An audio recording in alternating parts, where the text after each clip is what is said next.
Well, I went into this completely blind. We watched it last night. I've never seen any of the Candyman movies. I know that Tony Todd is the Candyman. I mean, like Tony Todd's. For me, I know him from the Final Destination franchise. He's the one who like always warns you about death and like death's rules and things like that.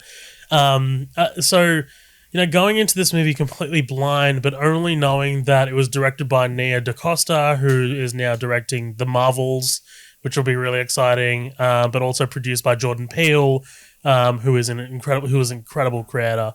I knew that it was going to take a sort of a racial angle. I knew that it was going to take a bit of a sort of a social justice angle, and that's not something that really.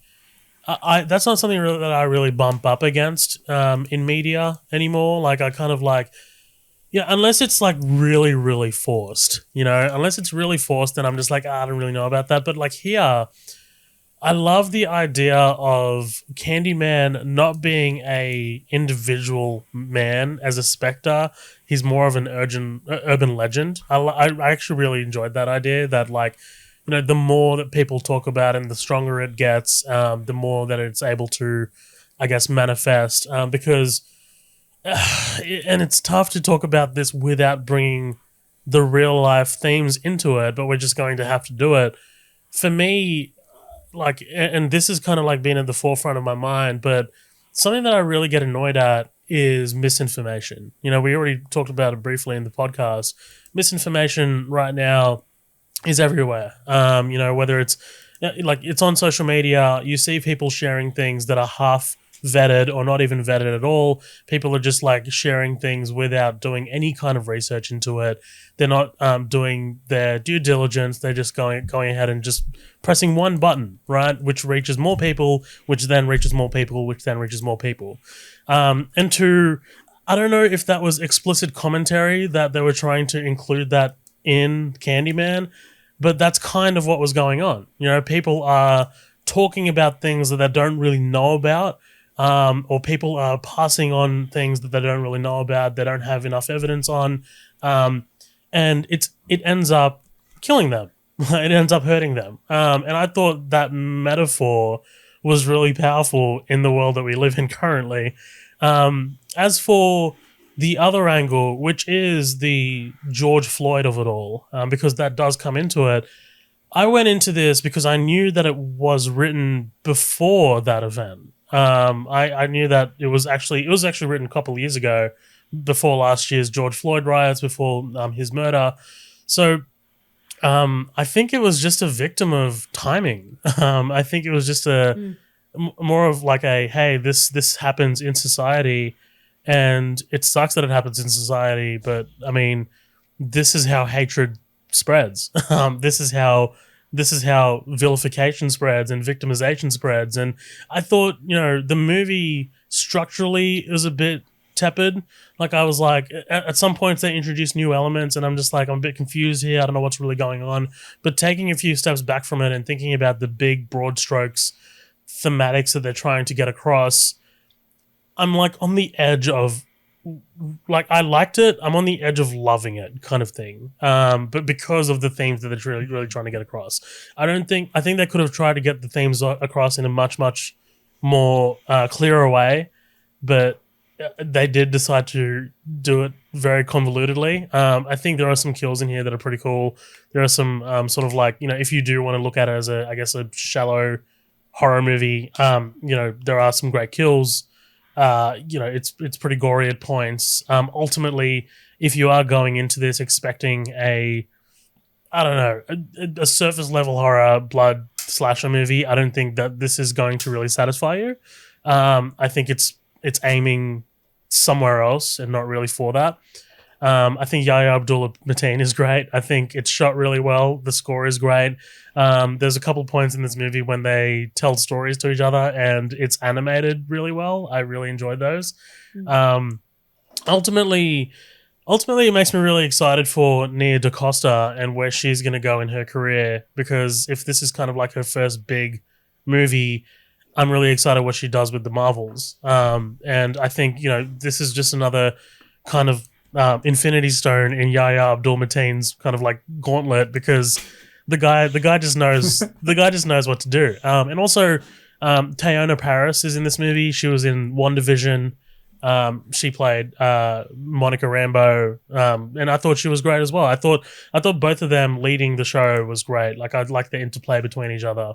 I just think that this movie is trying to appeal and tell a story that doesn't fit the traditional confines of what people might be going out to watch this movie for. Like, you know what I mean? I think people are going out. Interesting. Yeah, I think people are going out for and the with the expectation that this is a slasher movie with supernatural elements. There's going to be some great kills in it, and then the bad guy's going to die at the end, and whatever, he'll pop up in the last 2 seconds and cut to credits. Right? That's not what this is. I think this is trying to tell something else. And there is a moment in literally the last moment of the movie is kind of like, it's how misinformation spreads. It's how this kind of like, it's kind of like how this level of hatred spreads and evil spreads. And it might sit with me, or I might forget it. I don't know. I haven't put that much distance between myself and the movie yet. But I liked it. I liked it. 80. I think you were a little less favorable on it. Is that right? I think like the way to describe it is there's two ways to view the film. If you're looking at it objectively as a horror film, Zoheb is absolutely right. Like, you're not going to be satisfied in that department because it's much deeper than that, and there's so many layers to this that it's impossible for it to just be a standard horror. Even if it was something like I don't know, like Get Out, where you are sort of on the edge of your seat and there's more horror elements onto the layers, and like the suspense and the thrill and everything. It's not going to deliver that, which might be disappointing, because I initially thought that it was going to be more on the scary scale, and that's what let me down on that side of the fence. I remember, I think most 90s kids, even without knowledge of the Candyman film, still knew that saying Candyman in the mirror was like something you did at a sleepover because it was going to do something bad. And like, I think I just sort of thought about that when the trailer came out. I watched the trailer. I knew that there was definitely going to be some serious commentary in it, and it was going to be a lot deeper. But I still, for some reason, thought there was going to be a lot more. Me too. Like classic horror elements in it. So that's what let me down. Is it more like detective type, like a mystery type thing? It is. Or? It's in some way like he's trying to get to the root of Candyman, but it's not like a magnifying glass. This clue's like leading to this sort of thing. Yeah. Even though I think the trailer does a little bit maybe sell it like he's trying to solve a mystery. I sort of picked that up a little bit, but I still was expecting like really gory kills and jump scares and all this stuff, because Candyman, straight off the bat in the back of my mind, is supposed to be this really scary entity. But ultimately what it comes down to is he's an urban legend that's also a piece of history. And he's this reminder of systematic injustice and violence that he's just continually there to not let people forget what happened to him. Because from what I read after the film, there were a bunch of murders that formulated Candyman that were actually happened.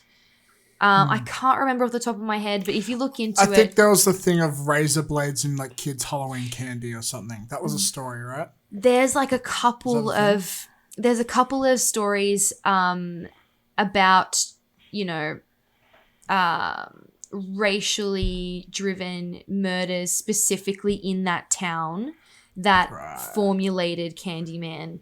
And it's so... on that level, when you look at it from that POV, from the get-go, I think it's going to make it a completely different experience for you. That was my favorite part of the film, was that message, and the way that really does stay with you and stick into your head, more than the murders that you witness. Like, it's an emotional horror. That's probably how I would describe it. And that was more so that what left me affected than any of the other like classic tropes you might be expecting or whatever from a horror picture. But Ed, I got a question for you. Yes. Was there a moment, a very extended moment in the kind of film's climax where you thought you were going to get epilepsy? Because... Oh my God, dude. Yes! I actually did. I think for a second I had to close my eyeballs because I was there should be a strong photosensitive epilepsy warning before this movie because it is extended. And I'm not prone to those kinds of things. Like, I've seen... I've never experienced anything like that in my life, but like there's a moment in this movie where completely unintentional, completely unintentionally done. If you're watching this in a giant screen, you're close up to the screen, relatively close up to the screen, and you're in a dark room, you might want to look away or you might want to close your eyes for a little bit because there is an extended scene of like flashing lights and be wary. I watched it with my family and we all were like, this is crazy. But I'm getting a vibe. Probably my favorite element. I was going to say my favorite element to add to the horror in whatever aspect you want to view it was probably the cinematography. It really made me feel uncomfortable, and I think that aspect made it it did exactly what they set out to do with it. It's purely just from that alone. Cool. I'm getting a vibe, just by the way you both talk about it, is like you're saying there's still kills, there's still like scares, but it doesn't feel like a horror movie at all times. Yeah. This is remind me of, I don't know if you've seen it, Adrienne, but I know you have, Zoeb. Is this kind of like Spiral in the sense that like there are still these kills and horror elements, but it's like another genre for the rest of the in between that? Or Spiral. No? Okay. Spiral might be one of the worst movies I've seen this year. But like, I get what you mean. Like Spiral went for like a detective, like a noir mixed with horror. It's not that. Like Candyman is trying to be a horror movie, but whether it succeeds at that, I don't know. Like, there's something that like this is something that Matt, you and I talked about. I don't love. This is when genres kind of end up hurting a movie a little bit. Like, like when we categorize movies as genre, as a horror or an action movie, or usually it's horror movies though. Usually a movie comes out, it's billed as a horror, people go to the movie and they don't experience a horror movie, or they don't experience a horror movie that they're expecting. They often walk away disappointed. But if you just bill it as what it is, then they might be a little bit less disappointed. You know what I mean? So it's tough. It's tough to categorize movies like that. I don't love doing that. I kind of like walk into a movie with like, it could be any genre these days. I mean, like there's so many like, genre benders, but yeah. Well, I think comedy has that problem a lot because when you hear the word comedy, you go in expecting, okay, my lungs are going to explode from laughing. But some of the best comedies out there, especially in series, what makes them so great is they use comedy to make you like the character, and then they hit you out of nowhere with some emotional moment. That ends up being some of the best of the craft work and character work of the film. But for some people, like I love seeing that stuff, but for some people they go, no, I paid to see a comedy movie and you made me cry. And it's like, and I'll sit there like, dude, that means it's a good movie. And I'll sit there like, no, they failed. I paid to laugh and you didn't make me laugh. So I can understand that, but I think you're right. In that context, going in with a certain expectation based around genre can lead to disappointment. And now it feels like we're giving a little like arts lecture, which is kind of interesting. It's kind of fun.